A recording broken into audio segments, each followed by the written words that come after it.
Bonjour et bienvenue au sommet. Je m'appelle Hélène Campbell. Et je m'appelle John Doucet.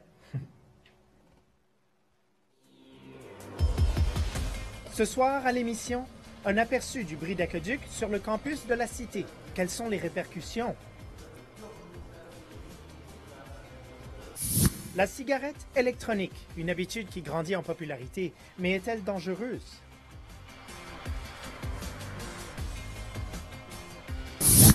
Un reportage sur Tatao, un documentaire sur la médiumnité. Mais à un moment donné, ça arrivait que des fois, Martha faisait des grandes crises ou qu'elle... Et on finit la soirée avec une performance musicale. Emmanuel Dumais, gagnant du prix Talent des Jardins. Suite au bris d'aqueduc hier au campus principal de la Cité, nous sommes presque de retour à la normale, quoique la cafétéria est en service réduit et d'autres commerces comme le Tim Hortons est présentement fermé. De plus, il y a toujours un avis de ne pas consommer l'eau du robinet. La Cité a cependant distribué gratuitement des bouteilles d'eau à différents endroits dans le collège. Les étudiants se sont réjouis de cette initiative.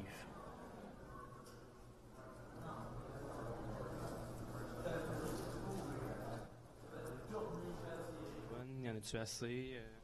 Oui, ben moi j'en ai pris 2, puis j'en ai eu assez pour la journée. Là. Je trouve que c'est une vraiment bonne idée. Je m'attendais même pas à ça, là, fait que ça a été une belle surprise. Là.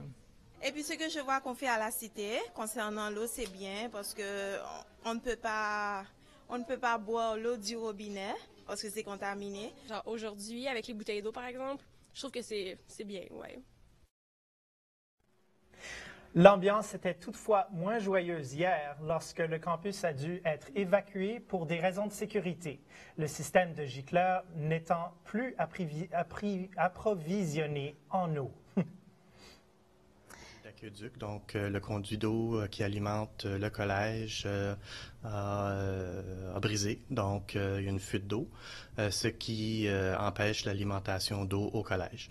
Ce qu'on doit faire dans cette situation-là, c'est d'évacuer le collège pour des raisons de santé et de sécurité. Premièrement, parce qu'il n'y a plus d'eau dans le collège, donc pas de salle de bain, pas de lavabo. Et aussi pour des raisons de sécurité, donc tout le système de gicleurs au niveau de la suppression du feu est aussi... son utilisation est limitée parce qu'il y a un manque d'alimentation de pression d'eau. Ce midi à Ottawa, les maires de Gatineau et d'Ottawa se sont assises pour discuter devant les membres de regroupement des gens d'affaires et de Capital National dans le cadre du dîner. Cuisinier Jim Watson et Maxime Prednojoint ont pris de la parole vers l'heure du midi. Ils en ont profité pour aborder plusieurs sujets qui touchent le développement de leurs villes respectives et de réaffirmer leur volonté commune de resserrer les liens entre les deux villes. Ils étaient notamment question de transport en commun avec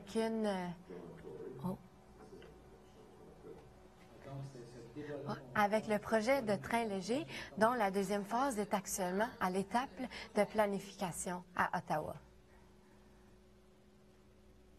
Ce matin, la REFO, le regroupement des étudiants franco-ontariens, ainsi que d'autres groupes francophones, lance un rapport au sujet du manque de soutien pour les étudiants francophones dans les universités bilingues de l'Ontario.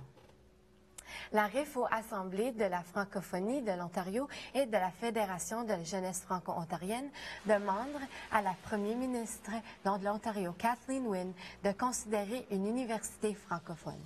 Elle serait située d'abord à Toronto, où se trouve présentement une forte croissance de la population francophone, mais pourrait aussi contenir des campus satellites dans la province. Voici ce qu'en pensent les étudiants de l'Université d'Ottawa. Ça, mais en même temps, je pense qu'Ottawa, c'est correct. Je viens d'arriver à la session ici, puis tout le monde, je vois beaucoup de monde qui parle français. Non, je pense pas qu'il devrait y avoir une université francophone en Ontario à cause que c'est une province anglophone. C'est déjà bien qu'on ait accès en français ici. Là. Pas forcément bilingue, ça suffit. Gillian O'Connor, une femme d'Ottawa qui combat un cancer du sein incurable, a donné naissance à un bébé en pleine santé le 1er février. Malgré les douzaines de traitements de chimiothérapie qu'elle a reçus pendant sa grossesse, son troisième enfant, Declan, est né avec aucune trace de produits chimiques dans son corps. La naissance du petit Declan est un moment très heureux pour la famille. Maintenant, Hélène, toi aussi, tu faisais partie de l'actualité il n'y a pas longtemps. Et je me demandais si... je ne sais pas si les gens ici se rappellent de toi. Après tout, en 2012, tu étais une des porte-paroles pour donner la vie, si je me rappelle bien, parce que tu as reçu une greffe du poumon. Oui. Est-ce que tu pourrais nous parler peut-être en détail des différents défis auxquels font face une organisation comme Donner la vie? Je trouve qu'ils font face à beaucoup de situations, mais c'est juste qu'il y a beaucoup de mythes auprès du sujet du don d'organes. Et, tu sais, moi, j'ai toujours pensé, non, mes organes ne vont pas être assez en santé pour quelqu'un d'autre, mais ça m'a vraiment affectée d'une façon différente à avoir besoin d'un organe. Pour moi, il y a plusieurs personnes qui me demandent. Alors, je suis très chanceuse que je suis encore en vie aujourd'hui à cause de la famille qui a dit oui, on aimerait ça être un donneur d'organes. On pense jamais que ça va nous affecter comme étant une personne jeune, mais je suis vraiment, vraiment, tu sais, contente. C'est un gros don de vie, puis j'arrête pas à penser de la famille qui m'a donné ça. Ben oui, c'est vraiment choyé. Est-ce qu'il y a quelque chose que moi, je pourrais faire ou n'importe qui est facile, qui pourrait faire pour faire le don si jamais ça se passe? Oui, je dirais à tout le monde, c'est juste vraiment important d'avoir de la conversation. Tu sais, on n'espère pas que le monde va tomber malade et soudainement mourir ou que tout le monde va avoir besoin d'un organe. Mais si jamais la situation arrive, vous avez déjà en parlé, avez-vous déjà eu la discussion avec la famille. Alors, je trouve que je dis au monde, allez assoyer un donneur en ligne au site web et vous pouvez lire, si vous avez des questions, parler avec la famille, avec vos médecins aussi. Parfait. Merci beaucoup, Hélène, d'avoir partagé ça. De rien. Merci. Je suis un peu gênée.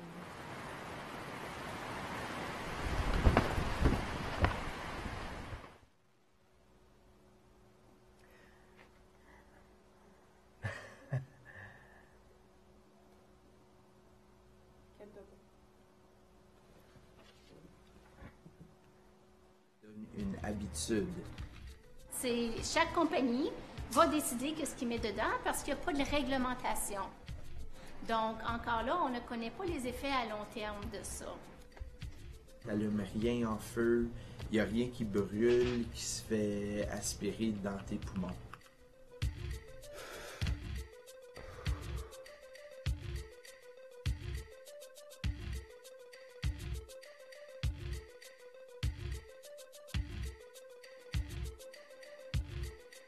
Bonjour, je suis Roxane Labonté. Je suis infirmière à la Cité collégiale, à la clinique médicale. Je suis ici pour parler de la e-cigarette. C'est un appareil à laquelle la Fédération de l'administration des médicaments et alimentaires n'a pas approuvé encore. Les gens vont prendre un produit à laquelle on ne sait pas qu'est-ce qu'il y a à l'intérieur des cigarettes comme telles. Alors, ça vient en forme de vaporisateur, de cartouche, de différentes formes. Chaque compagnie va introduire n'importe quel additif à l'intérieur. Et puis, personne ne peut vérifier ou peut dire qu'est-ce qui va être à l'intérieur. Il n'y a pas de loi, c'est pas réglementé. Donc, les compagnies peuvent faire ce qu'ils veulent en ce moment. L'autre élément des cigarettes, c'est que des fois, elles sont à saveur. Oui, pas mal n'importe quelle saveur que vous pouvez vraiment imaginer, on les a. Des affaires comme bleuet ou un marshmallow, des cigares, des tabacs asiatiques, anglais. La saveur comme telle, c'est fait pour l'alimentation. On sait que l'alimentation de la saveur, c'est pas nocif pour la santé. Par contre, on ne sait pas l'effet au niveau des poumons parce que c'est pas fait pour être inhalé, c'est fait pour être ingéré. L'autre chose de ces cigarettes, c'est qu'on dit que ça aide les gens à arrêter de fumer. En ce moment, c'est le contraire. ce que ça fait, c'est que ça encourage les plus jeunes de fumer. Parce qu'on dit, ben c'est aux framboises, aux grapes, ou quoi que ce soit.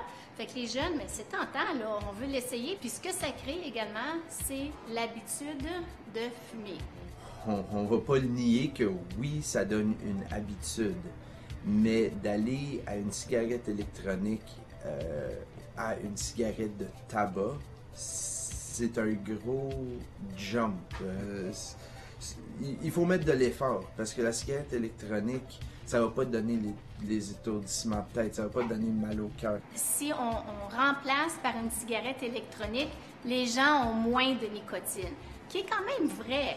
Parce qu'une cigarette, puis si tu descends de la cigarette à une cigarette électronique qui a peut-être seulement 2 mg dedans, donc oui, c'est avantageux parce que tu diminues ta nicotine.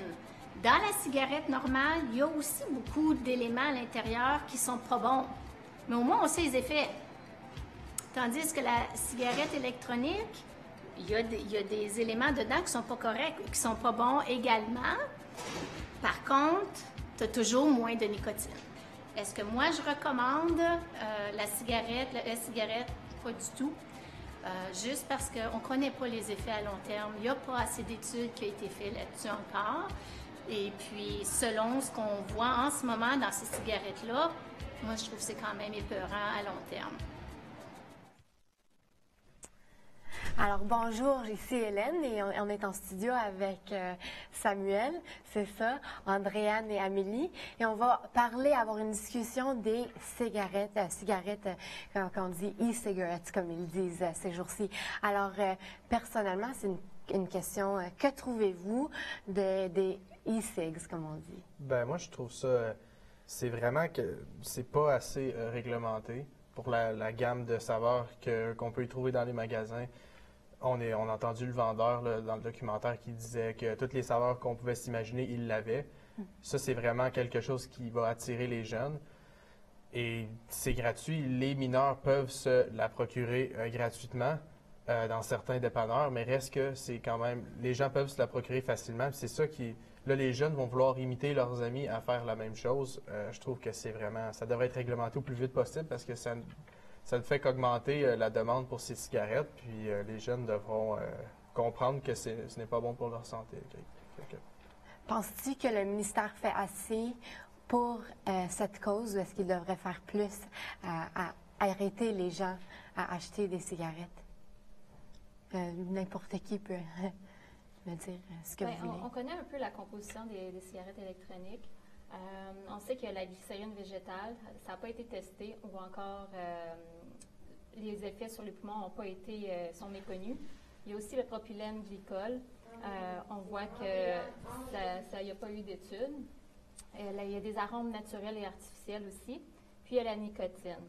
Donc, tout ça fait aussi en sorte qu'il y a une augmentation du nombre de personnes qui se plaignent des effets secondaires. Oui. Donc, aux États-Unis, ils ont un système qui s'appelle la Food and Drug Administration. Puis, les usagers peuvent aller voir les effets, les plaintes qui ont été formulées. Tandis que Santé Canada, au Canada, laisse les consommateurs un peu dans le noir face à la cigarette électronique. Donc, même Radio-Canada a voulu consulter les plaintes avec la loi à l'accès à l'information, puis Santé Canada a refusé de les laisser, de les fournir.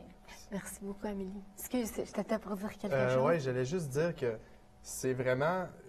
on dit souvent que les gens veulent l'utiliser pour arrêter de fumer, puisque dans la cigarette, il y a de la nicotine, dans la cigarette électronique aussi, il y a de la nicotine. Fait que dans le fond, les gens arrêtent de fumer, mais s'en vont vers un produit qui est moins toxique, c'est sûr, mais un produit qui est quand même toxique. Il ne faut pas oublier aussi que les jeunes, eux, qui voient la cigarette électronique, c'est cool, il y a de la lumière, il y a de la fumée qui sort, c'est fait en métal, c'est cool. Puis là, tout le monde veut l'essayer. C'est vraiment une porte d'entrée vers les produits de tabac parce que les jeunes vont vouloir continuer à fumer davantage, peut-être un jour s'orienter vers la cigarette et peut-être des drogues qui sont plus nocives pour la santé. Comme une habitude qui se développe. Oui, exactement. Puis, Andréane, comment te sens-tu avec tout ça?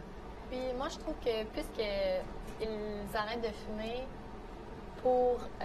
ils veulent essayer d'arrêter de fumer, donc ils prennent la cigarette électronique. Oui. Par contre, comme Sébastien a dit, il y a aussi de la nicotine dans la cigarette électronique. Oui, il y en a moins, mais je me dis que s'ils veulent faire une loi pour empêcher pour qu'ils empêchent de vapoter dans les lieux publics, dans le fond. Oui. Je me dis que s'ils veulent l'encadrer, c'est parce que c'est pas bon. Ils l'ont déjà fait pour la cigarette, donc je me dis que s'ils veulent le faire pour ça aussi, c'est parce qu'il y a une raison. Oui, c'est ça. Puis on pense au temps où on pouvait fumer n'importe où. Et là, on fume pas, 10 mètres de la sortie. Alors, avec la recherche, on trouve qu'il y a des choses qui sont pas la meilleure pour notre santé. Avez-vous des amis, une question personnelle, qui fument la cigarette électronique ou qui préfèrent cela? Ben, j'ai ma mère, sa sœur, elle, fumait avant. Là, depuis quelques mois, elle a essayé la cigarette électronique. Là, elle fume à l'intérieur. Puis, tu sais, c'est correct. C'est sûr que c'est moins pire que la cigarette, mais d'un côté, ça reste de la nicotine. Puis ça reste que tu as quelque chose dans ta bouche qui t'incite à vouloir fumer. Oui.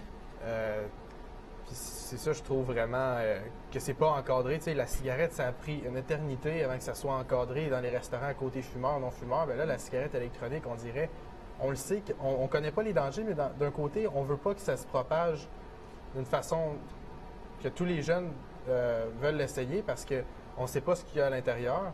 Donc, c'est pour ça que ça réagit aussi vite que ça pour la cigarette électronique. Puis je trouve que dans ce côté-là, ils ont bien agi. Mais selon les chercheurs de l'Université de l'État de Portland aux États-Unis, la vapeur inhalée contient une substance cancérigène qui est le formaldéhyde. Donc, cette substance-là, si elle est inhalée 3 ml par jour dans la cigarette électronique, donc ça produit 14 mg de formaldéhyde. Wow. Puis, dans une cigarette conventionnelle, si on prend une personne qui fume un paquet de cigarettes par jour, ça va produire 3 mg de formaldéhyde. Donc, on voit que la cigarette électronique a une plus grosse quantité de ce produit-là. Donc, ça multiplie par 5 ou 15 fois les chances de contracter un cancer. Wow! Je pense qu'il y a tellement d'informations que les personnes ne savent pas, ne connaissent pas. Ben, c'est ça. Il y a 0 avertissement de santé sur les paquets de cigarettes électroniques. Les gens ne savent pas ce qu'ils achètent. Les jeunes, encore moins. Peut-être que s'il y avait des avertissements, ils ne les liraient pas quand même, mais ça reste qu'on ne sait pas ce qu'on achète. Même Santé Canada ne sait pas ce qu'il y a à l'intérieur de ces cigarettes-là, dans le liquide. Puis on recommande aux gens de ne pas le faire, mais il n'y a pas de réglementation. Je ne sais pas c'est quoi que ça va prendre pour qu'il y ait une réglementation. Quelqu'un en meurt vraiment, mais on devrait régler ça au plus vite. Alors, vous êtes un groupe de jeunes qui est... c'est rare de trouver un groupe de personnes qui vont croire la même chose ou avoir la même opinion envers les cigarettes. S'ils font un sondage avec les jeunes, que pensez-vous? La majorité des jeunes vont dire oui, on aimerait ça garder les cigarettes électroniques accessibles à nous autres ou non? Que pensiez-vous? Ben, moi, je trouve que oui. Je crois qu'ils vont dire oui, puisqu'ils veulent imiter les autres. Dans le fond, ils voient les plus vieux, ceux qui veulent arrêter de fumer. Donc, c'est comme Sébastien dit, c'est cool, il y a de la lumière, il y a de la fumée, puis tout, ça goûte. Puis moi, je pense qu'ils vont vouloir continuer à pouvoir les acheter, même s'ils sont mineurs. Et Amélie, je pense que je t'ai coupé la parole, je m'excuse, avant que j'ai posé ma question. Non, c'est correct? Et je ne sais pas, j'aimerais lancer un défi. Si vous voyez quelqu'un qui en fume, vous pouvez leur parler de votre recherche parce que vous avez fait de la recherche sur ce sujet. Avez-vous trouvé des choses qui étaient vraiment prenantes pour vous, comme après avoir écouté le documentaire? Mais pour moi, je trouve qu'il y avait beaucoup. Alors, juste lancer un défi à parler aux autres de ce que vous avez trouvé dans votre recherche. Ben, d'un côté, j'aimerais ça le mentionner, c'est sûr que c'est les gens qui décident de l'utiliser, de vapoter. Oui. Mais c'est pas normal qu'un élève sur 3 au secondaire ait déjà vapoté ou qu'un élève sur 10 à 6e année du primaire ait déjà eu accès à une cigarette électronique et ait déjà inhalé les produits qui sont chimiques de cette cigarette. Je trouve que ça devrait même pas être proche des écoles, ça devrait même pas être accessible aux jeunes. Oui, c'est ça qui est choquant. Excuse de vous couper la parole, on doit continuer avec l'émission. Alors, je pense qu'on va vous lancer à John qui est au forum avec les étudiants. Plus tard au sommet, un lien mère-fille particulier. Chaque fois qu'on prenait des photos, elle fermait ses yeux. Ça, c'est vraiment typique d'elle. Quand on voulait avoir des photos de Marie-Claude, les yeux ouverts, il ne fallait pas qu'elle sache qu'on la prenne en photo. Il fallait y aller très rapidement.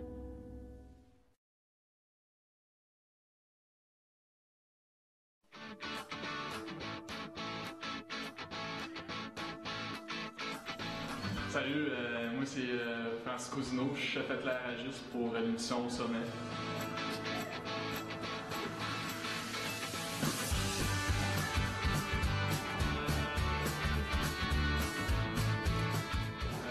Chef éclairagiste, je pense que c'est un art. C'est d'être créatif en même temps, de pouvoir éclairer les personnes en contrôlant les ombrages, en jouant avec les couleurs. L'un des défis, c'est de donner des tâches à tout le monde, de juste aligner ton éclairage pour que ça se finisse le plus vite, pour que tu fasses du bon travail efficace, pour que tout le monde soit content quand tu fasses un produit final qui est là.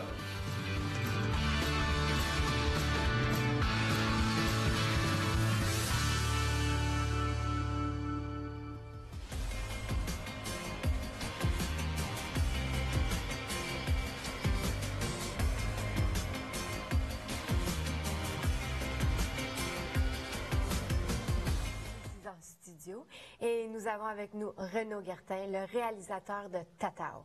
C'est un documentaire sur la médiumnité.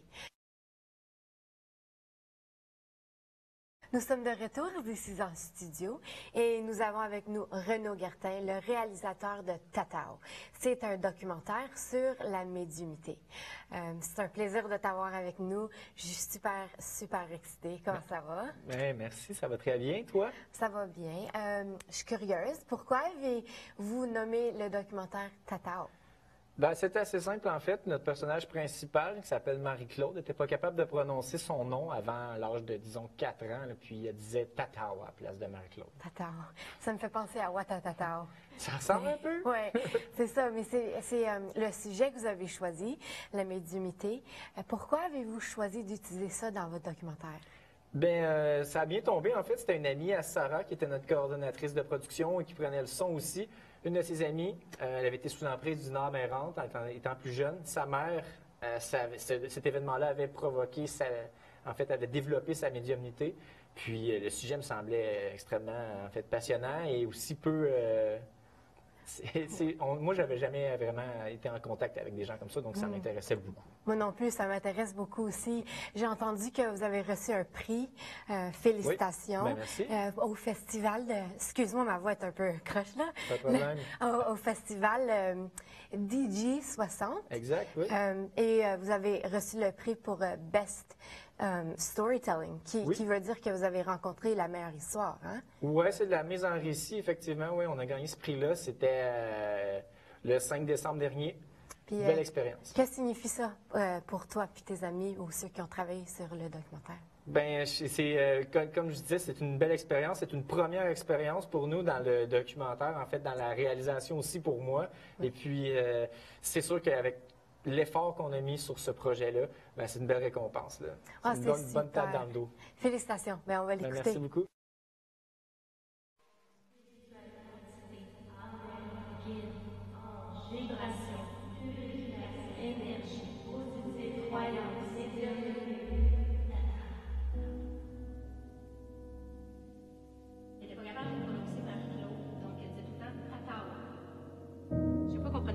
Fermait ses yeux. Ça, c'est vraiment typique d'elle. Quand on voulait avoir des photos de Marie-Claude, les yeux ouverts, il fallait pas qu'elle sache qu'on la prenne en photo. Il fallait y aller très rapidement. J'ai demandé aux infirmières à ce qu'on m'amène Marie-Claude.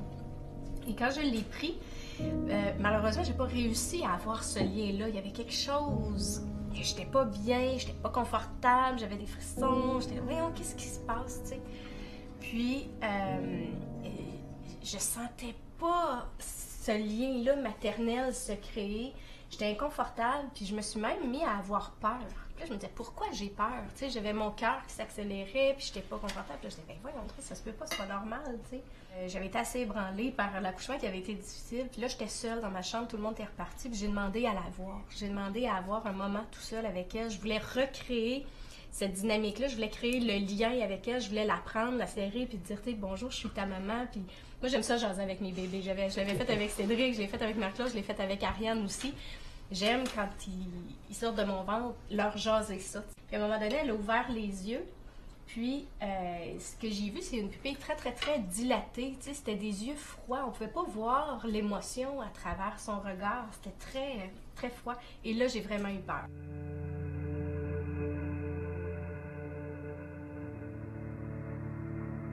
Donc, c'est sûr que jusqu'au moment où on a su que c'était des esprits qui étaient près d'elle, c'est pas à ce qu'on pense, là.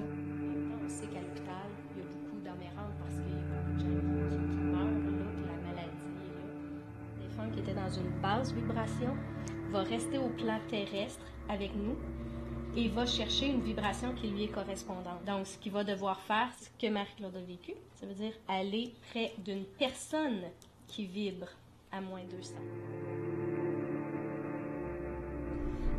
Ce qu'il faut comprendre, c'est que Marie-Claude, elle parlait souvent avec moi ce que j'appelais des amis imaginaires. Donc, j'ai un bac en éducation préscolaire primaire, donc on nous apprend que dans le développement de l'enfant, l'enfant va jaser avec des amis imaginaires. Mais à un moment donné, ça arrivait que des fois, Marie-Claude faisait des grandes crises ou qu'elle elle mettait sa chambre à l'envers, elle faisait des choses. Puis là, je disais, pourquoi t'as fait ça? Puis elle me disait, c'est Maxime qui m'a dit de faire ça, ou c'est un tel qui m'a dit de faire ça. Fait que là, à un moment donné, tu te dis, là, les amis imaginaires, c'est un peu tannant, là, tu sais.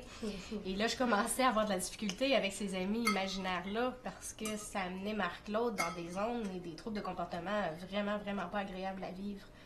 Et là, je me disais, il me semble que dans mes livres, les amis imaginaires, c'était agréable. Tu sais, c'était pas quelque chose de difficile et de lourd comme ça. Puis là, je me suis dit, est-ce que c'est vraiment des amis imaginaires ou pas? Tu sais, on dirait quasiment que ça ressemble comme dans les films. À ce moment-là, moi, je voyais absolument rien qui était pas normal, si tu veux. C'est comme, je voyais plutôt comme Marie-Claude, comme un enfant qui était difficile, hyperactive. Tu sais, j'espérais toujours, en vieillissant, ça va se replacer, tu sais, il va y avoir quelque chose qui va changer.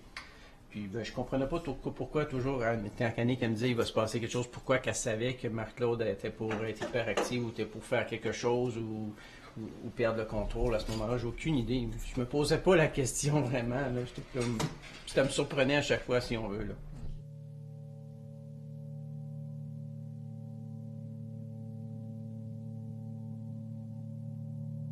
Qu'est-ce qui a déclenché? C'est moi qui a dit qu'il y a quelque chose de pas normal. C'est, à un moment donné, elle adorait faire des casse-têtes. Puis, on était dans le couloir, ensemble, puis on était en train de faire un casse-tête ensemble. Puis elle avait du plaisir, elle riait, c'était agréable. Puis à un moment donné, pendant qu'on faisait le casse-tête, pour aucune raison, là 30 secondes on riait, on avait du fun à faire le casse-tête. Puis là, elle est devenue comme très froide, toute droite, puis elle s'est élancée pour me frapper. Donc c'est là que j'ai dit, là je me suis levé puis j'ai eu peur. Plus elle vieillissait, plus les crises prenaient de l'ampleur aussi quand elles avaient lieu. Et Marielle, notre ostéopathe, nous a dit que est-ce que tu es ouverte d'esprit? Est-ce que, parce que je connais quelqu'un qui travaille en énergie avec les enfants puis qui pourrait sûrement aider Marie-Claude. Et quand je me suis rendue à cette rencontre-là avec Marie-Claude, c'était la première rencontre avec Michael, c'est là vraiment que tout a basculé parce que ce qui m'annonçait, c'est qu'en fait, que Marie-Claude avait un corps physique, mais qu'elle avait des corps d'énergie et que dans ces corps d'énergie, il y avait deux esprits qui la suivaient. Mais la grande surprise, c'est que après la libération, ça a été complètement terminé. Au bout de 2 jours, elle s'est levée. Elle est venue se coller, là, elle est venue écouter les bonhommes. C'était dans le temps de Noël, là, ciné cadeau. Et qu'elle est venue se coller, puis elle s'est juste blottie comme ça dans mes bras, puis elle a dit « Merci, maman ». Quand elle est sortie de mon ventre, puis que je l'ai pris, puis que je sentais pas le lien qu'il y a là, mais quand elle a dit le merci maman dans mes bras à Noël, je l'ai senti. Donc, ce que j'aurais dû ressentir à la naissance, je l'ai ressenti là. T'sais, j'avais ma fille. Je pouvais enfin connecter avec ma fille. Donc, c'est plein d'eau. En fait, je me rappelle pas des crises, étant donné en fait que c'était pas moi qui les faisais. Aucune crise, je me rappelle, mais je me rappelle des rencontres que j'avais avec Marielle. J'allais la voir, puis je m'installais pendant 1 heure sur sa table avec ma petite doudou. Puis souvent je m'endormais, puis elle faisait son traitement, ce qu'elle avait à faire. Fait que ça, je m'en rappelle. Je me rappelle aussi des rencontres que j'avais avec Michael, la personne dont ma mère elle parle, qui est venue me traiter en énergie. Je suis sûre qu'à travers tout ça, ma médiumnité s'éveillait, si on veut. C'est quelques années plus tard que là, ça s'est vraiment mis en place, que j'ai appris à dealer avec, que j'ai appris à composer avec, puis à l'utiliser pour moi et pour les autres d'une façon qui était efficace. Mais à cette époque-là, c'est sûr que l'expérience de Marie-Claude a servi d'un éveil. Dans un premier temps, je vais comme rentrer en contact avec les énergies de la personne. Fait que je vais voir comment elle se sent émotivement dans son corps, puis comment elle se sent physiquement aussi dans son corps. Puis une fois cette étape-là passée, ben après, on fait juste aller dans la... Moi, je fais juste me rendre un peu plus loin dans la zone alpha pour me brancher à ces guides. Et quand je demande à ces guides de se manifester pour donner des messages supplémentaires, c'est souvent là que des défunts vont arriver. Donc moi, j'ai apprivoisé tout ça. J'avais besoin, j'avais une soif de comprendre, une soif de démystifier aussi tout ça. Parce que je me disais, OK, ça existe, mais pas comme dans les livres et comme dans les films. Tu sais, je parle des livres d'horreur, là. Donc, j'avais envie de comprendre c'est quoi, pour nous, des gens qui, entre guillemets, sont normaux, tu sais, puis qui peuvent vivre des phénomènes comme ça. Donc, je me suis mis à faire des recherches. C'est sûr que là, à partir de ce moment-là, ma médiumnité s'est développée encore plus aussi, puis je pense que j'ai dédié ma vie après. Ma vie professionnelle a été dédiée à la médiumnité, au paranormal et à la vie après la mort. Je trouve ça vraiment intéressant, je trouve ça le fun. C'est comme vivre avec une mère, comme tout le monde, il y a des métiers différents. Ma mère, moi, son métier, c'est médium. Moi, je trouve pas que ça change de quoi, là. Genre, on parle pas vraiment de ça, puis comme on fait les mêmes activités, là, on magasine, je fais du gâteau avec mon père, on était une famille normale, là.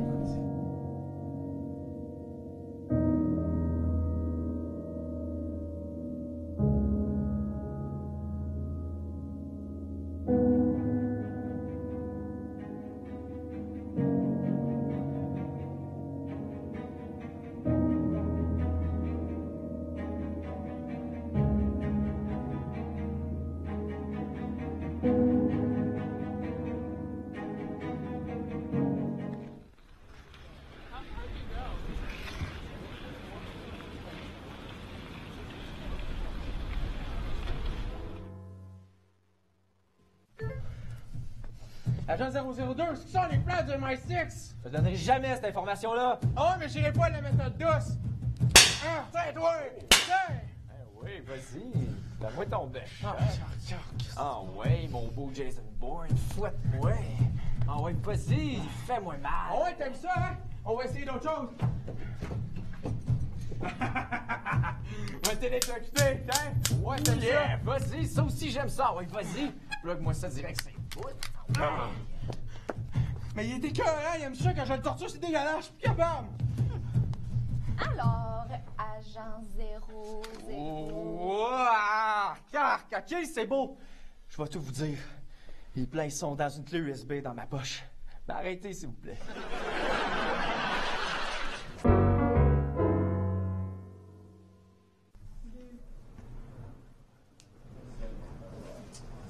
Oh, Frédéric, Laurence, ça va bien? Vous? Ça va très bien? Écoutez, nous autres, on est surexcités de venir voir les plans de notre maison, là. Ben justement, je viens de finir la version finale. J'ai pas hâte de vous montrer ça. Êtes-vous prêts? Oui. Regardez-moi ça.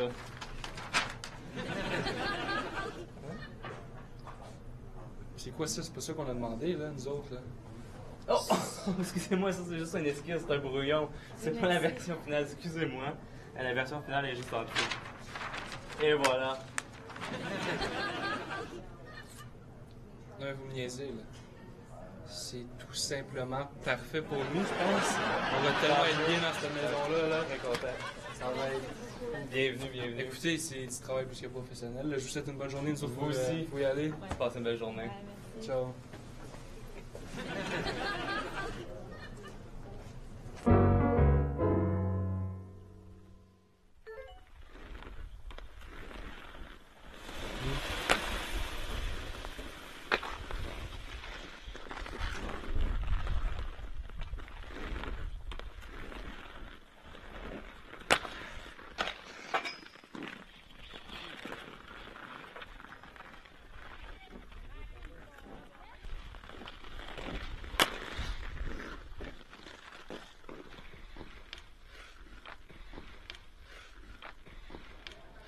Bonsoir et merci d'être de retour avec nous.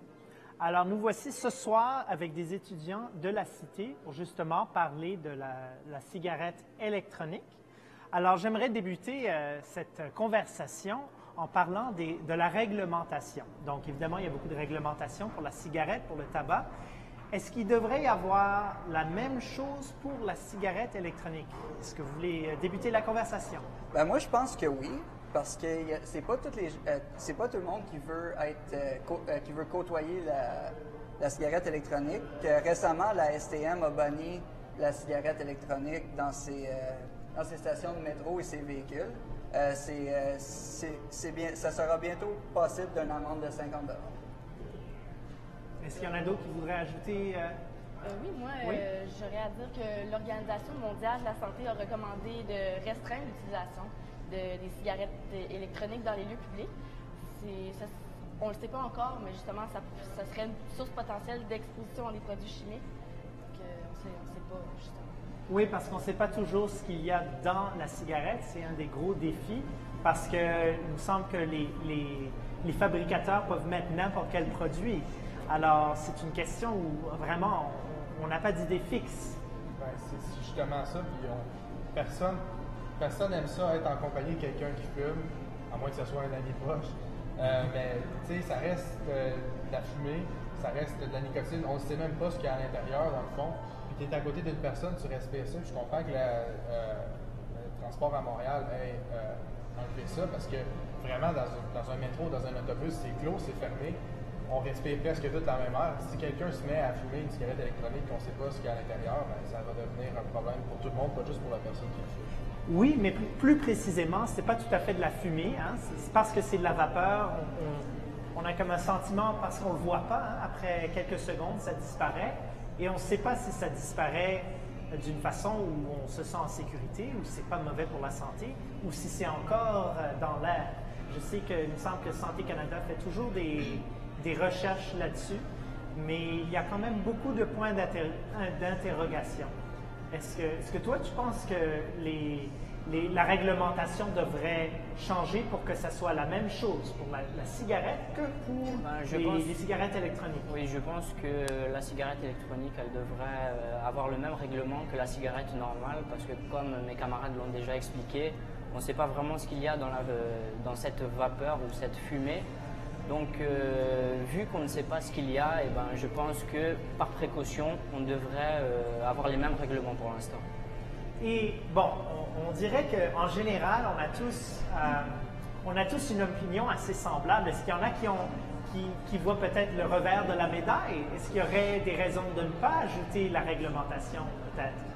Moi, j'essaie de penser par rapport... souvent, on fait avancer des lois rapidement, puis c'est surtout relié au fait qu'on en entend beaucoup parler dans les nouvelles. Alors, les gens qui font la loi se dépêchent pour en faire une, mais souvent, il y a beaucoup de trous. Est-ce que ça vaut la peine peut-être aussi de prendre son temps à créer une loi qui couvre bien tous les points? Parce que sinon, on crée une loi qui ne fonctionne pas bien. Alors ça, c'est aussi une autre question. Est-ce que vous avez autre chose à ajouter pour la réglementation?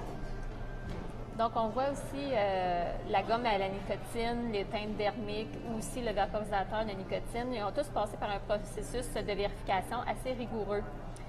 Donc, des essais cliniques qui ont été faits avant d'être approuvés sur le marché. Donc, la cigarette électronique, elle, a été mise rapidement sur le marché sans surveillance. Donc, on ne sait pas vraiment si c'est vraiment sécuritaire pour la santé. Donc, d'après moi, elle devrait être réglementée comme la cigarette conventionnelle. Oui, et je pense que vous avez peut-être des meilleurs chiffres que moi, mais il me semble que c'est le marché immense, c'est plusieurs milliards de dollars. C'est exactement, en 2013, c'est exactement 3,5 milliards. 3,5 milliards de dollars qui étaient générés. On prévoit pour 2030 un profit de 50 milliards. Donc, ça augmente vraiment de façon rapide et d'une grande façon. Là, je veux dire, on fait beaucoup d'argent avec ça. Les jeunes embarquent. Il n'y a pas juste les jeunes, il y a les adultes aussi qui veulent essayer d'arrêter de fumer, ils vont. Mais les jeunes, je veux dire, c'est parfois plus facile à influencer. Je ne veux pas généraliser. Mais on s'entend que si un jeune arrive avec ça à l'école, il l'a eu. Le jeune a 15 ans, par exemple, il l'a eu sans se faire carter, sans se faire demander une carte d'identification. Les autres vont vouloir faire la même chose. C'est facile, on l'a eu, on a juste payé 10 $, puis on ne s'est rien fait demander, mais là, tous les autres jeunes vont faire la même chose, puis ça va finir que les jeunes vont être embarqués dans ce fléau. Donc, en ce moment, n'importe qui peut s'acheter une cigarette électronique. Dépendamment des places, il y a des places qui l'interdisent, il y a des aux mineurs, il y a des places que c'est permis aux mineurs. OK. Donc, c'est ça. Indépendamment de s'il y a de la nicotine à l'intérieur. La nicotine à l'intérieur. Oui. Des fois, ça dépend du contenu de la cigarette électronique, justement. Mais aussi, tu as mentionné l'idée du profit. Je pense que c'est vraiment important. Après tout, on se demande, c'est clair, quelqu'un a trouvé une façon de se faire de l'argent, mais est-ce que c'est devenu simplement un autre moyen pour l'industrie du tabac, de la cigarette, de se trouver un profit? Est-ce que c'est une façon pour eux de créer une habitude? Il faut se poser la question, surtout avec les jeunes personnes qui peuvent maintenant, à certaines places, acheter des cigarettes électroniques. Est-ce que c'est une autre façon pour eux de mettre une cigarette plus tard dans la main de jeunes personnes? Alors la question que je vous pose, c'est plus précisément, est-ce que c'est un autre moyen d'avancer l'intérêt du commerce de ces industries, de l'industrie de la cigarette? Est-ce que tu voudrais répondre à cette question? Ben aussi, je voulais souligner un point que Sébastien a parlé Oui. tout à l'heure, qu'on néglige souvent le rôle important de l'imitation. C'est normal de vouloir faire quelque chose, de faire partir d'un groupe. Les adolescents, ils veulent être entre eux, et puis les jeunes adultes aussi. Et puis on apprend entre nous autres. Et puis c'est pas toujours la meilleure des façons d'apprendre quand on est toujours en groupe entre nous, mais ça peut apporter des bonnes choses aussi, et comme j'ai dit, des mauvaises choses. Et la cigarette électronique, elle commence à devenir populaire chez les jeunes. Enfin, c'est un peu normal parce que c'est quelque chose de nouveau. Quand il y a quelque chose de nouveau, on veut tout de suite le tester pour voir ce que c'est, parce que les adolescents, on a plus une tendance à c'est nouveau, on veut essayer. Donc celui qui n'imite pas aussi risque d'être exclu de son clan, parce que c'est quelqu'un qui ne veut pas faire la même chose que les autres, donc il risque de se faire exclure de sa bande. Ben, ça me rappelle quand moi j'étais jeune hier et que les gens commençaient à fumer, c'était la même chose, il y a vraiment un effet psychologique. Par rapport, mais spécifiquement par rapport au commerce, est-ce que vous avez ajouté là-dessus, est-ce que c'est vraiment une industrie basée sur l'argent et donc ils s'en foutent du reste, ou est-ce que c'est quelque chose d'autre, peut-être c'est moins négatif que ça? Bien, moi, personnellement, je trouve que oui, ils veulent faire de l'argent, mais aussi, ils veulent vraiment empêcher, dans le fond, faire arrêter les gens de fumer parce que, selon une étude récente de l'Institut thoracique de Montréal, en fait, si on compare la cigarette électronique et les autres méthodes comme la gomme, le timbre, etc., 43 des personnes qui l'ont essayé ont arrêté de fumer avec la cigarette, alors que 33 avec les autres méthodes. Oui, donc c'est fait 10 un gros point de discussion, ça. Oui. Alors moi, ils vont faire de l'argent et ils veulent faire de l'argent, mais je pense que le but premier, c'est de faire arrêter les gens de fumer.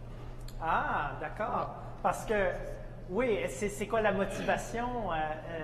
J'entends souvent parler, j'ai des amis qui vaporisent ou vapotent parce que ils disent que c'est leur façon d'arrêter de fumer.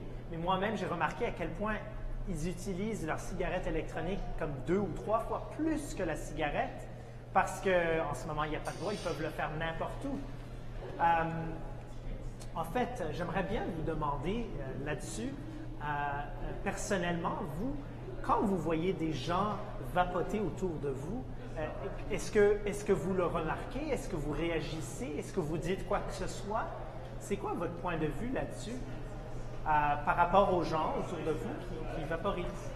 Moi, je serais porté à dire que c'est un peu comme la cigarette, là, ça reste de la vapeur, ça reste un peu indésirable. Justement, on ne sait pas ce qu'il y a à l'intérieur. Moi, quelqu'un qui fume à côté de moi, j'aime pas vraiment ça, la senteur non plus. La cigarette électronique, c'est sûr qu'il y a un peu moins de fumée, c'est de la vapeur, puis il y a un peu moins de senteur de cigarette, mais ça reste que je ne sais pas ce qu'il y a à l'intérieur, donc j'aimerais ça que des personnes se tiennent loin. Ça, c'est Mais contrairement à la cigarette, quand il y a quelqu'un qui s'allume une cigarette à côté de moi, je le remarque instantanément. Je le sens, puis c'est pas une odeur que j'aime, mais tandis que la cigarette électronique, si quelqu'un s'en allume à une couple de mètres de moi, ben, je m'en rendrai pas nécessairement compte, alors ça vient pas me chercher. Et ils ajoutent des saveurs, donc peut-être si on n'aime pas l'odeur spécifiquement du tabac, de la cigarette dans le tabac ou des autres produits chimiques dans le tabac, parfois, quand c'est recouvert d'une odeur bonbon, de fruits, de chocolat, de je sais pas trop quoi, on le remarque moins. Hein? On doit dire aussi que c'est beaucoup moins présent que dans le temps que la vraie cigarette existait. Là, je veux dire, dans ce temps-là, dans les restaurants, tout ça, les gens fumaient constamment. Maintenant, on voit beaucoup moins ça. Moi, j'en vois pas souvent des gens qui vapotent à l'intérieur surtout. Puis on s'entend que ça sent pas beaucoup. Là. Je verrais pas des groupes de gens vapoter ensemble dans une salle, dans un magasin ou dans une école. Moi, je sais pas pour vous, mais moi, je vois pas ça souvent. Moi, je le vois très souvent. Mais il y a beaucoup de gens. Il y a beaucoup de gens dans mon milieu. Je travaille beaucoup dans le théâtre et beaucoup de gens vapotent. Alors, moi, c'est une personne sur deux qui vapote. Pour vous, c'est quoi le pourcentage, comme si vous deviez... Ben, ici, à l'école, moi, je n'ai jamais vu. Moi, je n'ai jamais vu. Jamais? Wow! Non. Une personne sur deux, c'est garanti, moi. Moi, j'ai juste vu une personne vapoter, puis j'en ai pas vu d'autres, non? Non? Seulement qu'une. C'est pour ça que je pense que le pourcentage n'est pas très élevé, mais que dans le fond, si vous dites qu'une personne sur deux, c'est parce que c'est quand même intense. C'est mon milieu, on sent. Ouais. C'est peut-être juste relié à notre milieu aussi. Oui, peut-être que c'est juste nous, mais... Qu'est-ce que vous pensez s'il y avait quelqu'un qui venait chez vous? Je vais vous poser une question qui s'est passée, que j'ai eue. C'est que on est venu chez moi et on m'a demandé est-ce que je peux vapoter chez toi? Et j'étais sous le choc, c'était la première fois qu'on me posait la question. Je ne vais pas vous dire c'était quoi ma réponse, je suis curieux de savoir c'est quoi votre réponse. Ouvre la fenêtre. Moi, je dirais va dehors ou ouvre la fenêtre, on sait jamais. Moi, je sais pas, on le sait pas. C'est ça le problème, on ne sait pas ce qui se passe. En même temps, tu sais pas ce qu'il y a. Là. Fait que tu veux pas prendre le risque de oui, vas-y, puis tu sais, tout d'un coup, tu as des animaux, tu as des enfants. Je suis désolé, mais il va falloir qu'on arrête ça là. Je vous remercie beaucoup d'être avec nous. On a vraiment répondu à beaucoup de questions. Alors, on retourne en salle. Merci beaucoup. Merci. À venir, une performance inspirée d'un talent de la cité.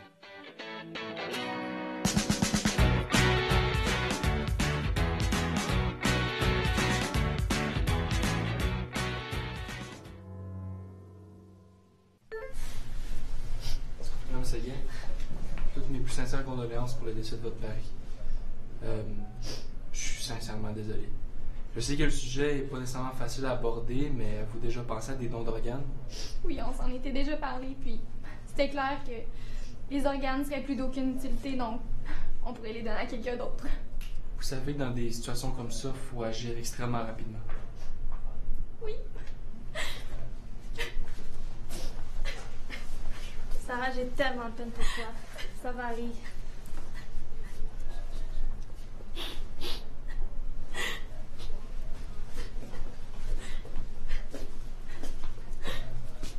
Docteur! Vous avez les cheveux de mon mari! Vous avez dit ce que je pouvais?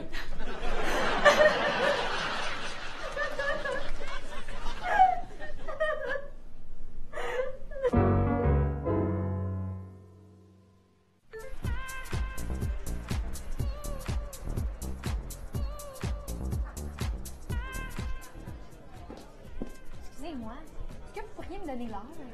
J'aurais aimé ça, mais je l'ai déjà donné à quelqu'un. C'est une blague, là, ça? C'est pas une joke pantoute, regarde, j'ai donné à ce gars-là. Je suis le maître du temps!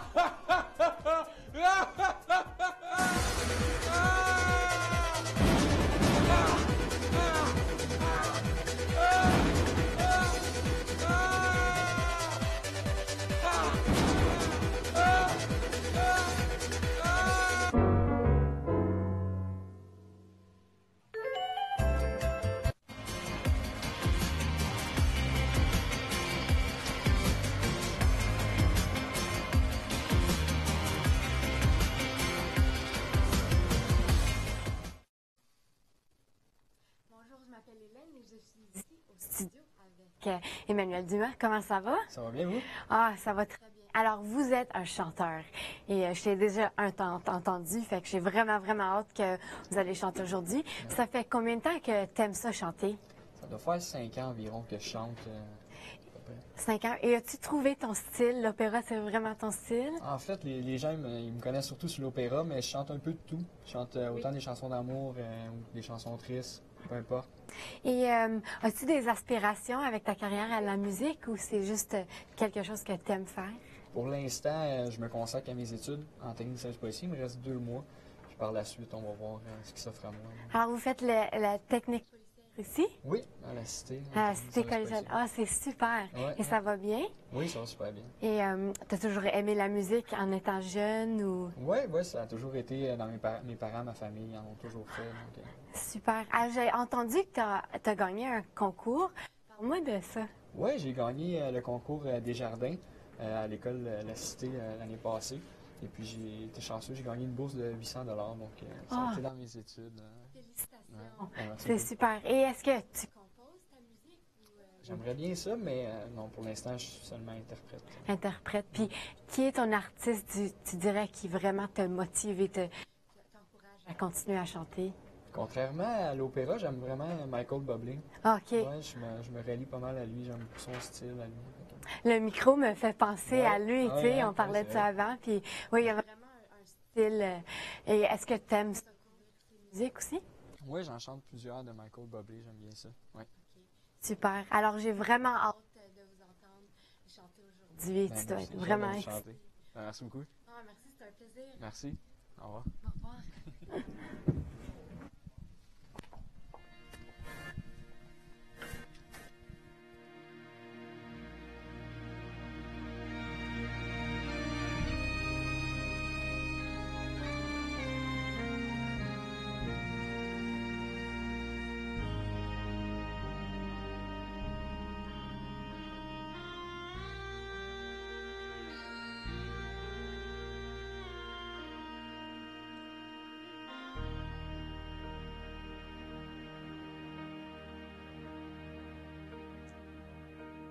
When I am down and oh my soul's worried, when troubles come and my heart can beat, then I am still and wait here in silence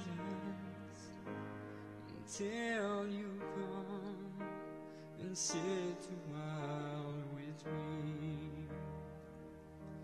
You raise me up so I can stand on mountains. You raise me up to walk on stormy seas.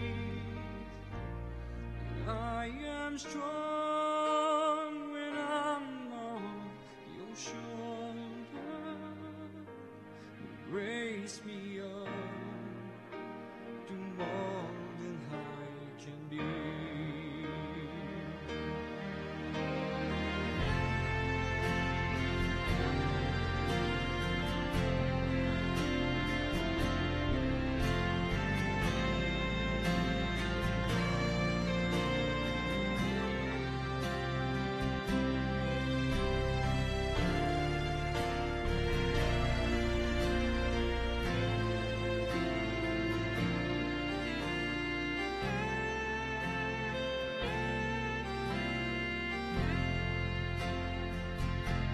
You raise me up so I can stand on mountains.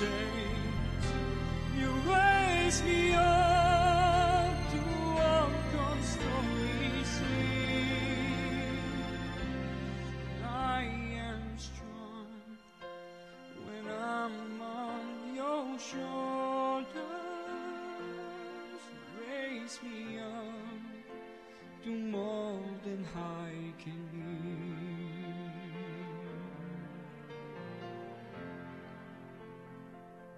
You raise me up so I can stand on mountains. You raise me up to walk on stormy seas.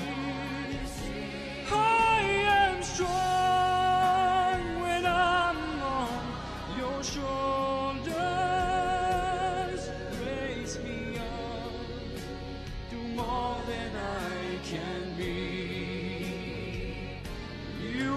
raise me up so I can stand on mountains. You raise me up to walk on stormy seas. I am strong when I'm on your shoulder. You raise me up to more than I can be.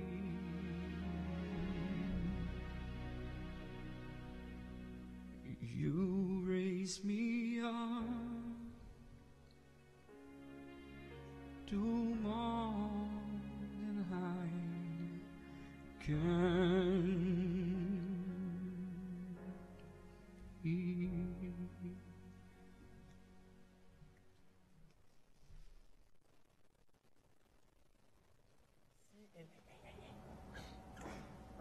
Alors, Hélène, Oh quelle oui. journée, hein? Il y a toute une journée. Ben moi, j'ai beaucoup appris aujourd'hui. C'est la première fois que je fais ça. Et je dois admettre que c'est tout un défi. T'as vraiment bien fait ça. Moi aussi, c'est ma première fois, mais t'as vraiment, vraiment bien fait ça. Hélène, c'est Mais- grâce à toi. Non, c'est grâce aux étudiants. C'est vrai. Hein? On est vraiment entouré de toute une équipe qui a, Ouais. qui a couvert du début à la fin, soit les textes, les questions qui nous ont guidés toute la journée. J'avais l'impression que j'avais pas vraiment besoin de faire grand-chose parce que tout le monde était là pour nous recevoir. Vous étiez notre parachute personnel. C'est Alors, vrai. un gros merci. hein. C'est vrai, oui. On remercie tous les étudiants aussi, ainsi que les professeurs, les Oui. enseignants, je devrais dire, mon anglicisme. Et je pense que par la fin de la semaine, mon français va être beaucoup mieux. Ah, On tu sais dirait. quoi? Moi, je pense que... Moi, j'ai même pas remarqué que tu avais fait des erreurs en français. Il est trop gentil. Moi, hein? là, Ouais, ben, voyons, c'est pas vrai. C'est humain. Pardon? C'est un peu embarrassant. Ben, écoute, les deux, on a beaucoup appris parce que c'est vraiment un bon programme ici qui nous a entourés vraiment bien. Donc, on est vraiment choyés. Oui. Puis, t'as écouté Emmanuel? Ah oui, excellent. Il y Ouais. a tout un style, hein? Comme, je suis pas une qui aime ça juger, mais tu regardes un gars comme ça, puis la voix qui sort de lui, c'est super. Ben oui. J'adore Josh Groban. Alors, pour moi, c'est juste, puis en chantant, il y a vraiment une voix excellente. Est-ce que tu chantes? Non. Non, quand j'essaye, le En monde va privé, arrête. dans la douche. Dans la douche, oui. Ouais. Puis je trouve toujours que j'ai comme une genre de voix comme plutôt Adele, comme plus bosseuse. comme on Adele, dit. comme Louis Armstrong. Louis What Ar- a wonderful- Louis Adele. OK, pas trop, là, mais... Ouais. ouais. Mais non, je chante pas. Puis Non, je le vois. Et chante- Dans tes yeux, je le vois. Ah ouais? Oui, ça se Chanteuse. voit, le son qui sort de wow. tes yeux. Je préfère danser. Je danse pas bien, mais je préfère danser. Mais, C'est ça les rumeurs. C'est ça les rumeurs. Ouais. Ben, sur ce, c'est déjà la fin de l'émission. Merci d'avoir été des nôtres en cette journée de première au sommet. Nous vous disons au revoir aujourd'hui avec une pensée spéciale pour Robert McClure, professeur à la Cité qui est décédé la semaine passée. Au revoir. Merci.